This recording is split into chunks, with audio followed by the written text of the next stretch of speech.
Abel Ferreira jogou a toalha. Eu costumo dizer aqui no canal que nós vivemos sempre entre o ideal e o possível. O ideal é um time com investimento do Palmeiras, do tamanho do Palmeiras, um clube, uma instituição desse tamanho, brigar por tudo até o final. Mas existem as nuances, existem as circunstâncias específicas de cada situação. E eu vou tentar entender essa fala, esse pensamento do Abel, pensando no que virá na próxima semana. Grêmio, terça-feira, fora, e a final da Libertadores no próximo sábado. Vamos falar do desempenho do Flamengo ontem no Maracanã, uma bela atuação, e assim, o Arrascaeta faz muita diferença, muita diferença. E a incrível perda da Sul-Americana pelo Atlético Mineiro. Sim, eu considero incrível. Incrível. O Atlético perdeu para um time muito inferior a ele. Perdeu nos pênaltis. Foi de uma incompetência brutal, como em vários momentos no ano. Like no vídeo, se inscreve, ativa o sininho, rumo a 450 mil inscritos por aqui. Golcase, nesse finalzinho de novembro, os preços da Black continuam valendo, os preços desabaram. A mochila Voyage voltou, a mochila do seu clube do coração. São produtos licenciados. Tem mochila, tem garrafa térmica, tem copo de cerveja, tem capinha de celular, tem tudo na Golcase. Você está ajudando seu clube porque são produtos oficiais e pode dar de presente para alguém, pode usar aí para o seu dia a dia. A Golcase é parceira do canal, tem preços desabando na Black e além do desconto da Black, do mês da Black, tem também o meu desconto no cupom GOLJORGE. Quando você for fechar a compra, encher o carrinho, pum! Na hora de fechar a compra, compras acima de R$ 99,00, coloca o cupom GOLJORGE que você ganha o desconto adicional. Beleza? Link na descrição e também no comentário fixado. Golcase, parceira do nosso canal. Vou começar com Abel, Palmeiras, Flamengo, briga pelo título brasileiro e deixo o Galo para o final. Bom, o Flamengo abriu 4 pontos ontem, restam 7 a serem disputados. Se na terça-feira o Flamengo ganhar do Atlético em Belo Horizonte e o Palmeiras perder para o Grêmio, o Flamengo já será matematicamente campeão. Se o Flamengo ganhar e o Palmeiras empatar, o Flamengo já será campeão na prática, porque tem uma diferença de 20 gols de saldo que em 2 rodadas o Palmeiras não vai tirar, né? Não vai ser oficializada ainda a conquista nesse cenário, mas já será do Flamengo o título com toda certeza, se essa combinação se der na próxima terça-feira. Aliás, a GETV vai mostrar Atlético e Flamengo na próxima terça-feira. Hoje tem Bahia e Vasco, eu vejo você hoje lá às 4 da tarde, e na terça a gente transmite Atlético Mineiro e Flamengo, pode ser o jogo do título brasileiro. E aí, depois do empate com o Fluminense, o segundo tropeço seguido dentro de casa no Campeonato Brasileiro, o 4º jogo sem vencer no Campeonato Brasileiro, essa é a pior sequência do Palmeiras sem vencer no ano. Palmeiras teve, no máximo esse ano, de seca, 3 jogos. O máximo que ele ficou foi 3 jogos sem ganhar.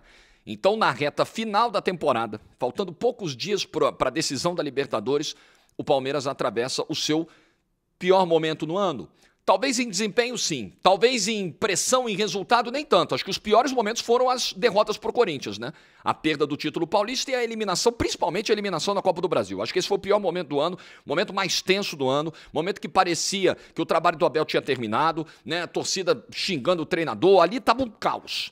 Esse foi o pior momento de resultado. Agora, de desempenho, talvez seja agora. Isso é muito preocupante. E aí, na coletiva, depois do jogo de ontem contra o Fluminense, o Abel chegou e falou o seguinte, olha, agora a gente tem que canalizar a nossa energia para sábado. Temos um jogo no meio de semana, vamos preparar esse jogo da melhor forma, da forma que achamos que é melhor, mas acho que o campeonato está entregue. Ele está dizendo entregue no sentido de, pô, já era, já foi, né? O Flamengo levou. E aí ele disse que na altura certa ele irá falar sobre o que foi o Campeonato Brasileiro. Aí falou sobre controle de narrativas, né?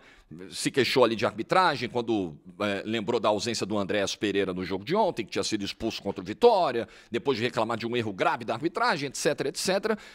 E o Abel também falou de desgaste, de calendário. Bom, eu fiz um vídeo ontem sobre isso, falando sobre como esse calendário do futebol brasileiro, ele é cruel, ele é terrível com as equipes, né? Ele é muito, para todos.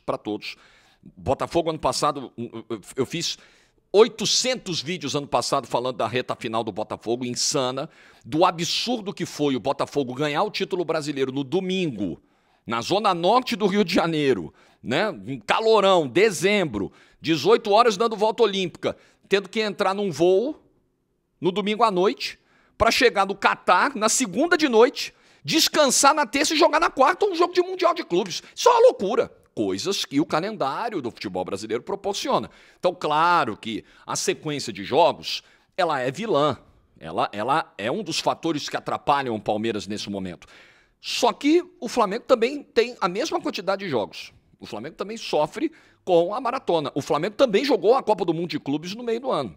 Então, não é que isso não seja um argumento. Só que as questões do Palmeiras passam por aí, mas passam por outros problemas também. Aliás, muita gente lembra. O Palmeiras fez elogios à CBF, né, sobre mudanças no calendário.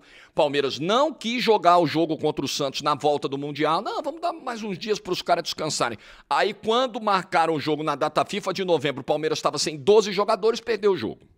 Se tivesse jogado na data original, talvez o desfecho fosse completamente diferente. Tivesse 3 pontos agora, estaria a 1 ponto do Flamengo e era outro papo, e era outro cenário. Mas o si não entra em campo. O fato é que, independentemente de todas essas outras questões, que são sim relevantes, eu não estou tirando o calendário, não estou tirando desgaste, não estou tirando nada disso da conta. Mas o fato é que o Palmeiras, nesse momento, parou de produzir. Parou de produzir. A conexão da dupla Flaco-Roque, ela já não é mais a mesma. Ele já não consegue, com tanta fluidez, gerar oportunidades.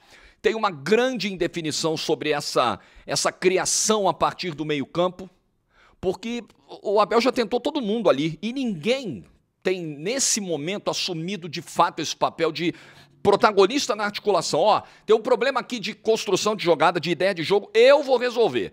O Maurício já foi testado, o Veiga, o Andrés Pereira, que ontem estava suspenso, ninguém resolve. A baixa do Lucas Evangelista também foi importante, é verdade, mas é um Palmeiras nesse momento travado, Palmeiras que ontem cruzou 34 bolas para a área, volta a aparecer a questão dos cruzamentos. Eu não condeno o cruzamento é uma maneira de se chegar ao gol adversário, tá tudo certo, faz parte. Mas quando você depende demasiadamente disso, isso quer dizer alguma coisa, né? Eu acho que não é por acaso que nesse momento em que o futebol do Palmeiras empobrece em termos de ideia, em que os gols não saem, a quantidade de cruzamentos aumente. Eu acho que isso quer dizer alguma coisa. Então o Palmeiras ontem quase 40 cruzamentos. Voltou a viver disso, a tentar alguma coisa na base meio que do desespero. Então é o momento que o time travou. E o ponto é, voltando um pouquinho para a análise do ano, isso aconteceu o ano todo. O Palmeiras ele foi travando, destravando, subindo, descendo o ano todo. O ano do Palmeiras foi uma gangorra. Campeonato Paulista. Palmeiras faz alguns testes, poupa jogadores, sofre um pouquinho para passar da primeira fase, aí dá uma crescida na reta final, perde o título.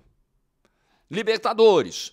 Palmeiras faz uma primeira fase muito tranquila, pegou um grupo fácil e beleza, não deixou o grupo mais difícil do que ele seria, teve o mérito e a competência para avançar, mas tem momentos de sofrimento no mata-mata da Libertadores. Não podemos esquecer do que foi o primeiro jogo em Quito, o desastre que foi o primeiro jogo em Quito. E o Palmeiras, por um triz, não ficou fora de uma decisão de Libertadores, tendo uma derrota vexatória para a LDU. Seria uma eliminação vexatória por tudo aquilo que o Palmeiras não jogou no primeiro jogo, pela estratégia errada do Abel e pela demora. Acho que esse foi o maior problema lá em Quito, a demora do Abel em socorrer o time, né? Campeonato Brasileiro, Palmeiras teve seus momentos de altos, baixos, voltou a brigar pelo título, embalou, teve uma sequência de boas vitórias em casa, ganhou do Red Bull Bragantino, ganhou do Vasco, etc. E agora, de novo, o time trava. Então, esse foi o Palmeiras no ano. Copa do Brasil, foi lá, pegou o Corinthians e foi eliminado dentro do Allianz Parque. Então, esse é o ano do Palmeiras. Um ano de altos e baixos, um ano muito difícil, mas apesar disso, pela qualidade, pelo investimento, Palmeiras está na final da Libertadores e brigando pelo título brasileiro ainda. Isso pesa, galera. Veja o ano... Veja... Você quer um exemplo? Não é que as coisas são automáticas porque você tem dinheiro, mas veja como isso tem um peso, isso desequilibra disputa. E não estou dizendo que é algo negativo, não. Se o Palmeiras ele arrecada na casa de 1 bilhão, tem mais dinheiro que os outros, mais força de mercado, de elenco que os outros, problema dos outros, os outros que se arrumem. O Palmeiras se arrumou. Não tô condenando, não. Pelo contrário, estou dando méritos. Mas veja, o ano do Botafogo, 2025, horroroso. Horroroso, um monte de erro do Textor, um monte de cagada, jogador indo embora. Botafogo vai para a Libertadores, classificou ontem para a Libertadores. Agora só resta saber se ele vai direto ou vai para pré, mas ele está em quinto, ele está na zona de classificação. Num ano terrível, mas um clube que recebeu um investimento grande nos últimos anos. Apesar de toda a bagunça, com o investimento, com a grana que tem, ainda com vários jogadores que vieram no ano passado, no ano retrasado, o Botafogo está aí na Libertadores. Então o Palmeiras, apesar do ano de altos e baixos, como ele está num patamar, numa prateleira diferente do futebol brasileiro, ele está na briga. Ele está na briga.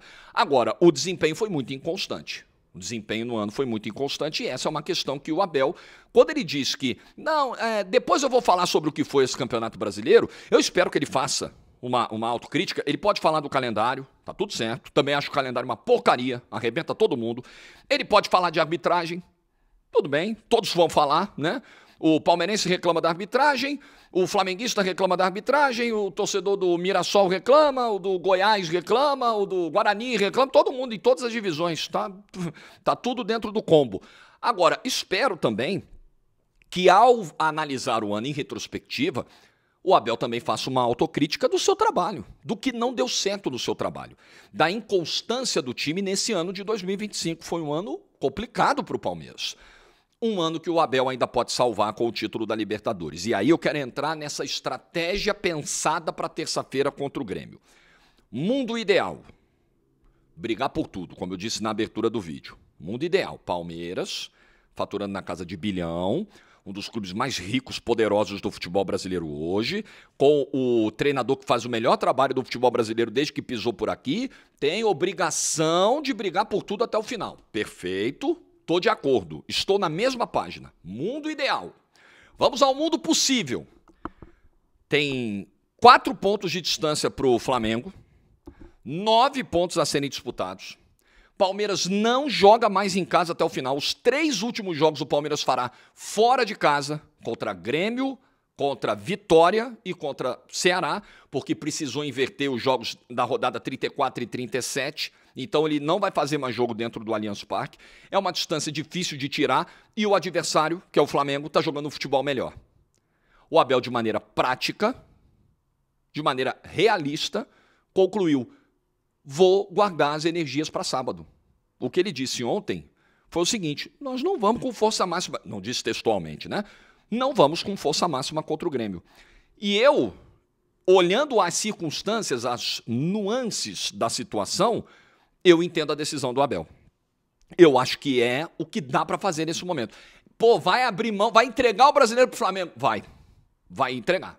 Vai chegar na terça-feira e vai falar: Flamengo, já, beleza, perdi, né? Perdi. E não perdeu só agora. Lembre-se que o Palmeiras perdeu as 2 pro Flamengo no campeonato, no confronto direto. O Palmeiras perdeu dentro do Allianz no primeiro turno, no jogo em que ele poderia ter saído na frente, com um pênalti do Piquerez e tal, e ele perde no Maracanã com um recital do Pedro do primeiro tempo.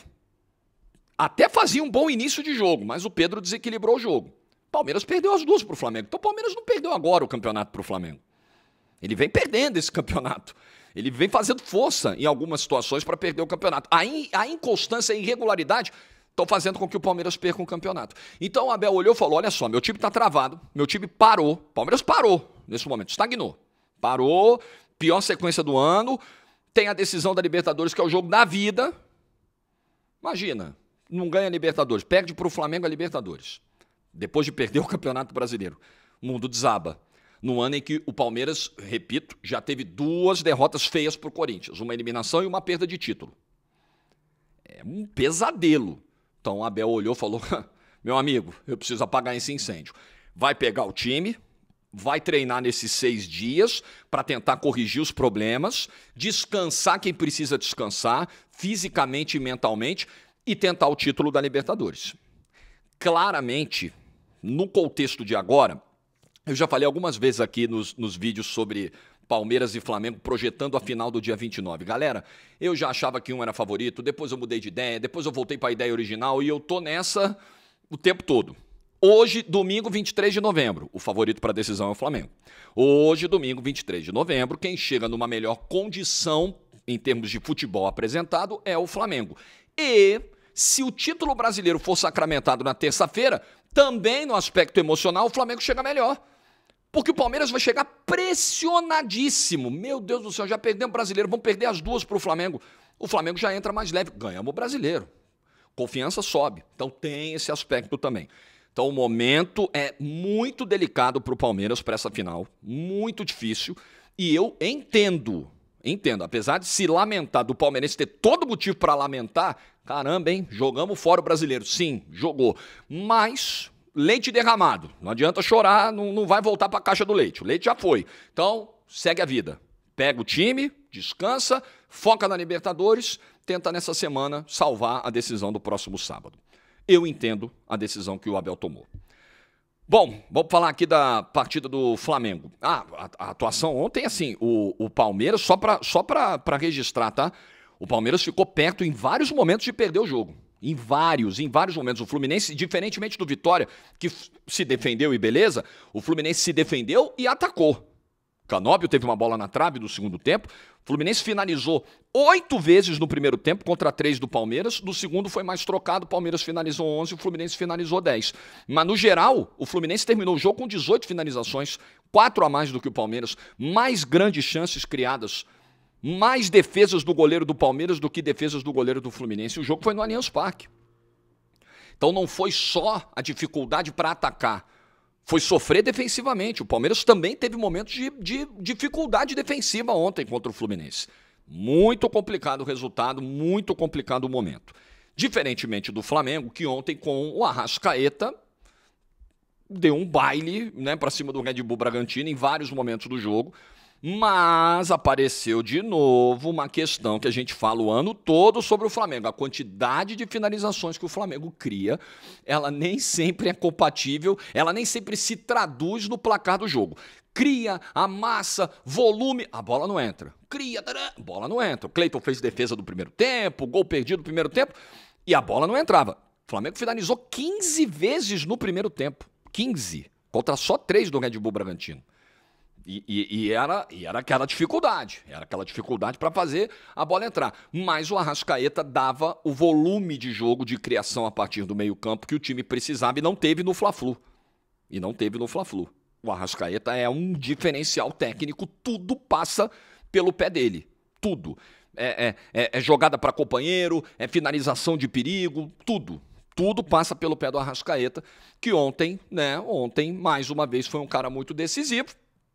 O Flamengo sai na frente com o Arrascaeta recebendo o toque do Jorginho. Jorginho muito inteligente, né, no toque de primeira, depois do erro da saída de bola pro Red Bull Bragantino. O Flamengo fazia 1-0 e era um resultado que já traduzia um pouquinho assim, o que era a superioridade do Flamengo em relação ao Red Bull Bragantino.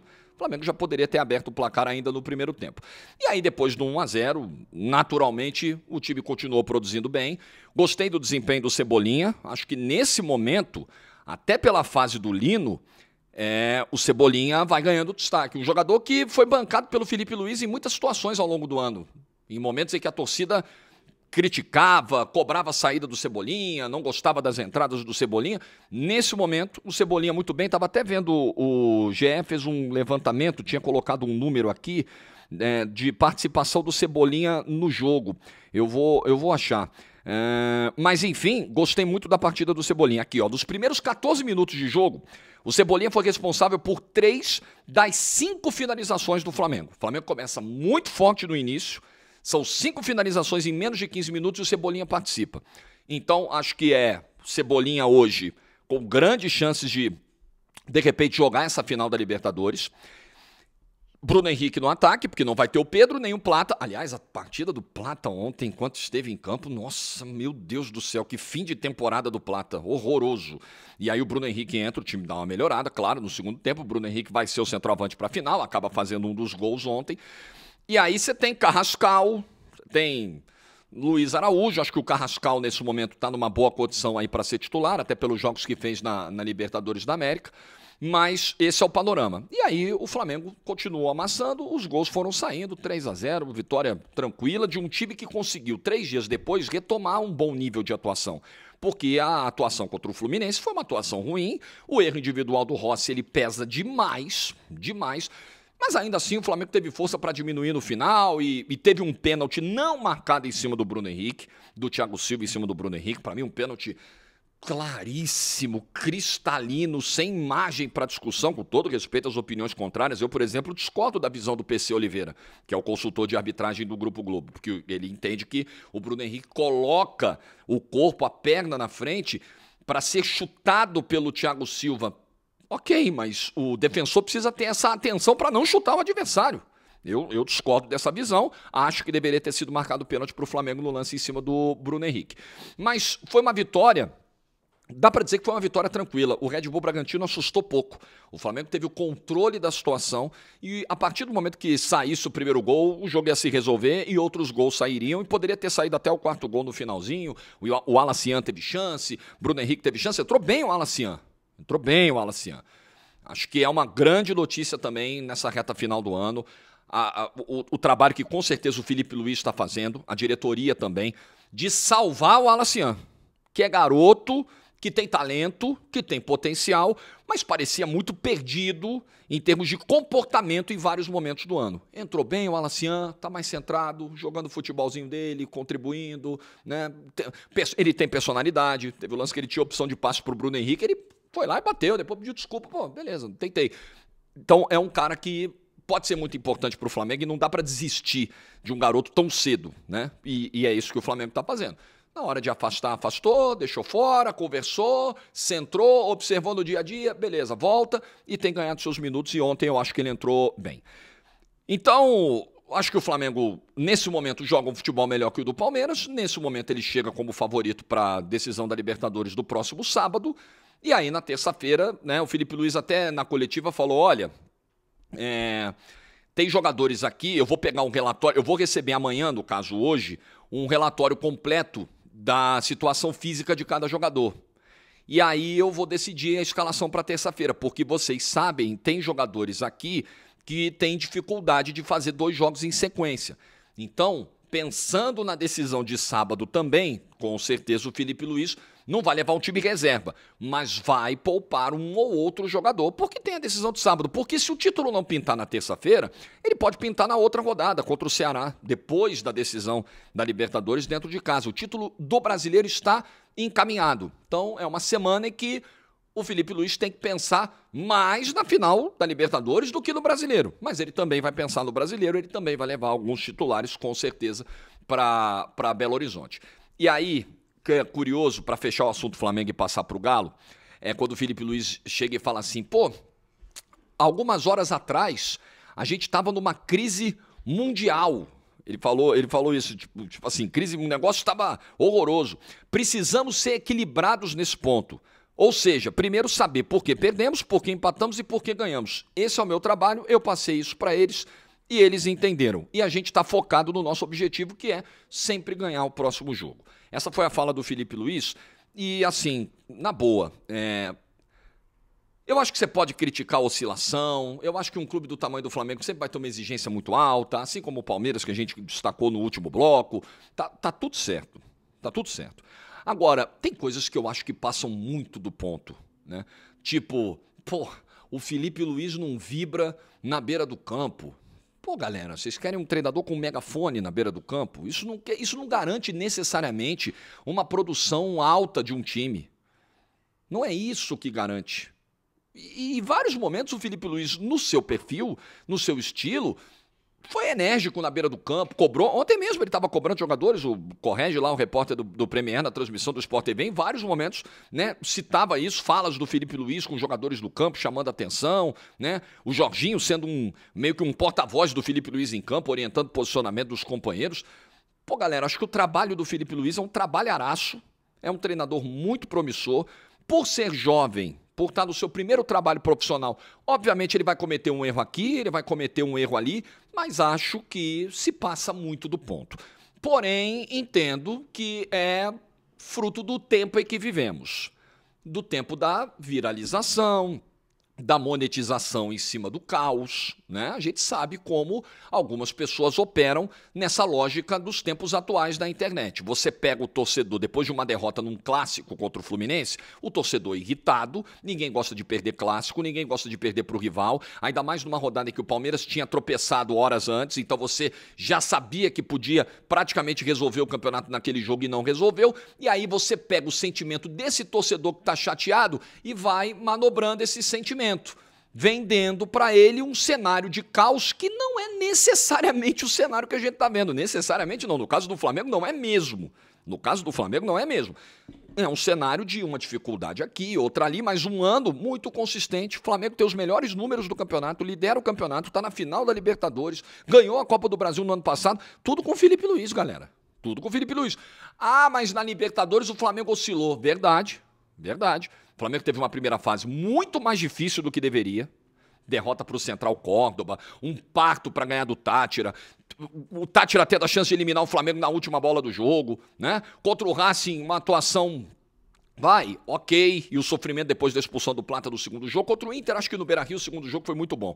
Mas foi uma Libertadores de mais dificuldade do que facilidade para o Flamengo. E com o elenco que o Flamengo tem, todo mundo esperava o Flamengo nadando de braçada. Mas galera, tá na final da Libertadores, o futebol é isso aí. E finalista de Libertadores chega sempre no limite. Geralmente chega no limite. O Galo 2013, ele é campeão chegando no limite. Quase cai pro Tijuana no pênalti que o Vitor pegou. Quase cai pro Newell's na semifinal do jogo do blackout. Se não tem o blackout, eu acho que o Galo não passaria. O Botafogo ano passado quase cai nos pênaltis pro São Paulo. Quase cai pro Palmeiras na última bola do Gomes que estava impedido. Seria disputa de pênaltis e aí emocionalmente o Botafogo iria em frangalhos para aquela disputa de pênaltis e talvez fosse eliminado. Então Libertadores tem isso, meu amigo. Não tem vida fácil. Ah, o Flamengo é muito superior que o Racing. Verdade, mas o Racing é o melhor time argentino hoje e vendeu caro. E era normal que isso acontecesse. Então você pode, dá para cobrar uma melhor produção? Claro. Dá para cobrar um melhor desempenho? Claro. Dá para cobrar essa eficiência, que é algo que eu tenho destacado o ano inteiro. O Flamengo cria, produz e a bola demora a entrar? Tá tudo certo. Beleza. Agora, o Felipe Luiz não serve porque na beira do campo ele não vibra, ele não grita. Galera, eu acho que os argumentos são muito rasos. Eu acho que a galera, infelizmente, alguns se apegam em argumentos que são muito, com todo respeito, assim, são muito fáceis de serem rebatidos. Eu acho que esse é um deles.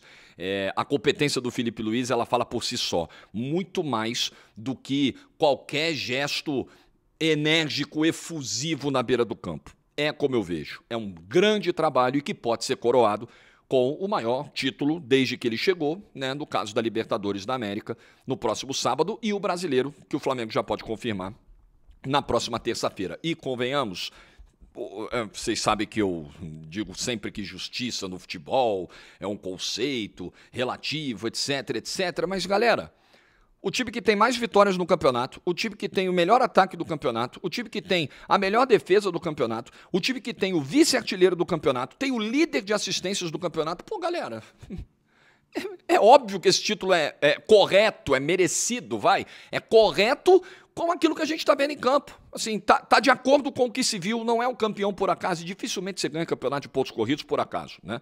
E isso é competência, é mérito do trabalho do Felipe Luiz. Ponto final. Vamos falar do Atlético para fechar o vídeo? Rapaz, assim, tudo é muito ruim, tá? Tudo é muito ruim. A começar por essa diretoria que não merecia o título. A verdade é essa. E é duro e complicado a gente falar isso, que a gente entra num terreno... mas como assim? Você está comemorando? Vamos com calma. Usem a inteligência. Eu tenho certeza que os inscritos do canal são bastante inteligentes. É claro que o Atlético merecia a conquista como instituição. É claro que o torcedor do Atlético merecia ser campeão da Sul-Americana por todo o apoio total, irrestrito, que sempre deu ao Atlético. Mas convenhamos, essa diretoria não merecia. Uma diretoria que não cumpriu várias promessas, que cometeu vários erros ao longo do ano, um ano absurdamente atrapalhado, acidentado. Essa diretoria não merecia ser campeã da Sul-Americana. Isso precisa ficar claro. É dolorido porque nós estamos falando de terceiro vice em um ano. O Atlético é vice da Copa do Brasil e vice da Libertadores em 2024 e é vice da Sul-Americana em 2025. E vou te falar, a gente sempre fica fazendo esse exercício, né? Pô, o que foi mais dolorido pro Atlético? O que foi mais feio? Foi perder a final da Libertadores com um jogador a mais desde os 40 segundos de jogo ou foi perder os pênaltis pro Lanús?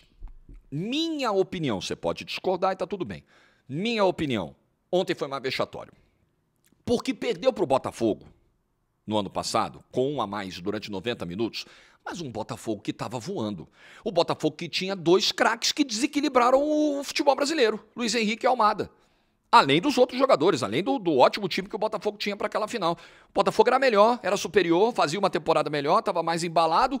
Você perdeu pro Botafogo, irmão. Você perdeu pro puta time que o Botafogo tinha no ano passado. Baita de um time. O Lanús é muito fraco. Com todo respeito. O Lanús não tem nada. Nada. O Lanús tem uma enorme dificuldade para jogar. Uma enorme dificuldade para atacar. O Everson não fez uma defesa. O jogo teve 90 mais 30. O jogo teve 120 minutos mais acréscimo. 130, 100 e pouco. O Everson não fez uma defesa o jogo inteiro. O Atlético perdeu a decisão para um time que não fez o goleiro dele trabalhar o jogo inteiro. O tempo normal e a prorrogação. É um vexame perder para o Lanús, com todo respeito. Diferença de investimento, de salário, de elenco. Nossa, um negócio gritante. Aliás, isso a gente precisa destacar aqui. Se você pegar aqui algumas derrotas recentes de brasileiros em final de Libertadores, de Sul-Americana, perdão, todas elas com desempenhos muito ruins, né? O São Paulo perde para o Del Valle em 2022 sem jogar nada. Nada. O São Paulo não viu a cor da bola. O São Paulo não foi pro jogo. O Caleri estava numa jornada terrível, horrorosa. O Atlético não viu. O São Paulo não viu em 2022 a cor da bola. Foi um negócio horrível. Aí nós tivemos final do ano passado, Cruzeiro e Racing. De 90 minutos do jogo, eu narrei esse jogo na época, no YouTube da TNT Sports. Dos 90 minutos do jogo, o Cruzeiro só jogou 5. E 85, ele simplesmente não jogou e foi dominado pelo Racing. Uma atuação pavorosa do Cruzeiro na final. E a atuação de ontem do Atlético é uma atuação muito ruim, individualmente e coletivamente. Vários jogadores abaixo, o Hulk esteve abaixo, e assim, a gente exalta o Hulk quando tem que exaltar. Um jogador dessa importância, quando vai mal e as coisas não vão bem e o time sente o impacto de uma atuação negativa dele, ele também tem que ser cobrado do mesmo jeito. Claro que tem. Então, uma atuação ruim do Hulk, outra atuação ruim do Rony, né? O Rony é aquele cara que eu acho que o Atlético precisa reavaliar, porque o Flamengo é o próximo adversário do Atlético. O Atlético precisa reavaliar bastante a continuidade do Rony pro ano que vem. Quando você precisa que um atacante ataque e ele não consegue, e ele é melhor defendendo. Eu vi o Ale Oliveira falar sobre isso ontem, eu concordei totalmente, lá na Rádio Itatiaia. Você tem um cara que é atacante, certo? Ele é atacante. A função principal dele é atacar. Claro que todo mundo hoje tem que atacar e tem que defender. Todo mundo tem que recompor, todo mundo tem que ajudar no momento sem bola. Beleza. Mas se o cara é atacante e a coisa que ele faz melhor é defender, ao invés de atacar, temos um problema muito sério. Seríssimo. Esse é um dos problemas do Rony. E aí, meu amigo, temos que falar de Biel. Caio Paulista, Biel, esse lado esquerdo do Atlético depois das mudanças do segundo tempo. Cara, o Biel teve 2 chances assim que não se perdem. A chance de cabeça, que ele cabeceia livre e ele faz um movimento absolutamente inofensivo, recuando a bola para o goleiro. E a chance que ele perde cara a cara com o goleiro. E aí não bastasse ter entrado tão mal como entrou, ter tomado decisões tão ruins, ter mostrado um mental tão desconectado do jogo nesses 2 lances, ele ainda vai bater o 4º pênalti da série. Desculpa, o Biel do jeito que entrou, aí é preciso ter essa sensibilidade de perceber a rotação do cara. Pô, esse cara não entrou na rotação desejada para a final, esse cara não tá no jogo. Eu não posso botar esse cara para bater pênalti, só em último caso. Vai para as alternadas, vai esgotando todo mundo, ele vai ter que bater. Agora, nas 5 primeiras, eu não posso botar esse cara para bater o pênalti. E o Biel foi lá e bateu o pênalti de maneira horrorosa. Jogador que custou, pasmem, Pasme. Aí nós falamos que essa diretoria não merece título. Realmente não merecia. 7 milhões de euros pelo Biel. Quem é que vai chegar, como eu digo lá do Santos, da história do Bilal Brahimi, que ninguém assume que contratou, quem é que vai chegar, vai matar do peito, vai falar o seguinte: erramos. Realmente, essa contratação foi um... Nós erramos muito. Nós erramos na contratação do Biel, nós erramos na contratação do Rony, de um salário alto e uma produção que não entrega de acordo com o que o time precisa. Nós erramos, nós erramos. Quem vai assumir? Quem vai chegar e vai falar: a culpa é minha, o erro é meu? Acho que ninguém vai fazer. Né? Acho que ninguém vai fazer. 7 milhões de euros por um jogador do nível do Biel, com todo respeito, é correr risco demais. É correr risco de jogar fora dinheiro que o clube já não tem tanto. 7 milhões de euros para o Biel, que fez isso que fez na final da Sul-Americana. Jorge, ele é o vilão, ele foi o único cara? Não, o Atlético como um todo foi mal na final.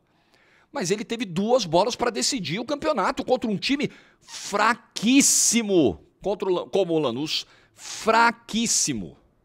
Tanto que o Vitor Hugo perde o último pênalti, as pessoas estão lembrando do Biel, porque é o contexto. O Vitor Hugo tem sido um cara que tem se salvado, inclusive, nesse fim de ano, né? O Atlético está sem o Lianco, nesse momento o Vitor Hugo está fazendo bons jogos. Perdeu o pênalti, acontece. Agora, o contexto do Biel é totalmente diferente.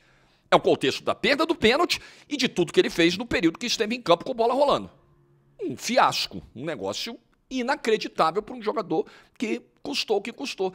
Então, é isso. Acho que é um fiascaço, compromete o ano de 2026, porque era um jogo para salvar 25 e 26, porque colocaria o título da Sul-Americana, o Atlético na final, na disputa da Libertadores no ano que vem. Então você já tira a possibilidade de Libertadores no ano que vem, a não ser que consiga aí um milagre na reta final de pegar uma pré via Campeonato Brasileiro, muito difícil. Você joga fora 2025 para tentar salvar um ano muito duro, um ano de fiasco, de insucesso, de equívocos, e você ferra 2026 também. Ontem o Rubens Menin, que é o dono da SAF do Galo, reconheceu que o ano foi abaixo, fez um post nas redes sociais dizendo é um gosto amargo, o que mais que ele falou? Estou abrindo até o post aqui. Não faltou empenho, os profissionais se dedicaram demais, foi muita entrega. 2025 não foi o ano que eu imaginava para o Galo. É preciso reconhecer isso com serenidade. Acho que o senhor poderia ter sido mais profundo na autocrítica. Seu Menin, eu acho. Não foi um ano não foi apenas um ano fora do imaginado. Foi um ano em que nós... Esse eu acho que foi um ano em que nós erramos muito. Nós, os 4 R's, nós, a SAF do Galo, nós erramos muito. A responsabilidade é nossa. Vamos trabalhar para isso não acontecer no ano que vem. Mas não, né? É um negócio muito leve, muito superficial. Puxa vida, não foi o ano que eu imaginava. Pode passar a sensação de que, poxa, demos azar, né? As coisas não aconteceram, do jeito que deveriam acontecer. Não aconteceram porque o Atlético cometeu os erros que cometeu. Simples assim. Simples assim. Erros de contratação, erro, por exemplo, na demora para interromper o trabalho do Cuca, que nos últimos 2 meses... Claro que isso custa caro. Nos últimos 2 meses o trabalho do Cuca não andou, né? Erro ao contratar um cara como o Biel, erro ao contratar um cara como Caio Paulista, pedido pelo Cuca, e o Cuca foi embora e tá aí o Caio Paulista. Então é assumir, nós erramos. Gostaria muito que os donos da SAF do Galo fizessem esse meia-culpa. Nós prometemos um monte de coisa para a torcida e não pudemos cumprir. E não foi verdade? Essa derrota está na conta deles. Esse vexame contra o pobre coitado do Lanús está na conta do Atlético, está na conta dessa diretoria, está na conta dos 4 R's. Essa conta é deles. Esses caras, por tudo que fizeram no ano, não mereciam o título. O torcedor merecia. Mas esses caras, os 4 R's, eles não mereciam o título desse ano. Enfim, que o Atlético tenha força para se reerguer. Porque olha só, cara, nada é tão ruim que não possa piorar, né? Na cabeça do atleticano, na vida do atleticano. Não basta perder 3 títulos em um ano, 3 vice-campeonatos em um ano. Não basta ter uma atuação tão medíocre como teve contra o Lanús. Que final pobre. Nossa, que final horrível. Ainda tem o risco de ver o Flamengo o seu segundo maior rival, o seu maior rival nacional, ser campeão de novo dentro da Arena MRV, porque foi campeão da Copa do Brasil ano passado dentro da Arena MRV. O segundo jogo, primeiro jogo já ganhou no Maracanã, o segundo jogo foi na Arena MRV, 1-0, gol do Plata, teve que ver o Flamengo dar volta olímpica, que foi uma confusão no final, bomba, briga, e o Flamengo pode ser campeão de novo dentro da casa do Atlético. Uma casa onde o Atlético tem um retrospecto muito abaixo do que deveria ter contra grandes adversários, rivais, em jogos decisivos. Deveria ser a fortaleza do Atlético, e o Atlético está prestes a de novo ver um rival fazer festa dentro da sua casa. Nada é tão ruim que não possa piorar. Impressionante. Que desfecho. Seria muito duro pro atleticano ver essa cena acontecer na terça-feira. O atleticano não merece isso. A diretoria sim, o atleticano não. O que você pensa? Deixa a sua opinião nos comentários. Bom domingo para todo mundo. Te vejo hoje na GETV com Bahia e Vasco. Bola rola às 4 da tarde. Brasileirão. Vasco vem de 4 derrotas seguidas. Vasco estava ali olhando para a Libertadores. De repente, parou nos 42, já está olhando para baixo, preocupado. E o Bahia tenta uma vaga direta de Libertadores. Os dois vêm pressionados, perderam. O Bahia perdeu para o Fortaleza no meio de semana. Jogão hoje, hein? Jogão na GETV. Eu narro, Luana Maluf e Jordana Araújo comentam. A Sofia Miranda estará no campo e o Roberto Veloso vai estar com a gente também lá direto de Salvador, comandando pré-jogo, comandando pós-jogo, participando com a gente. Te vejo hoje lá, beleza? Amanhã estaremos aqui. Like do vídeo se você ficou até o final. Juízo e tchau!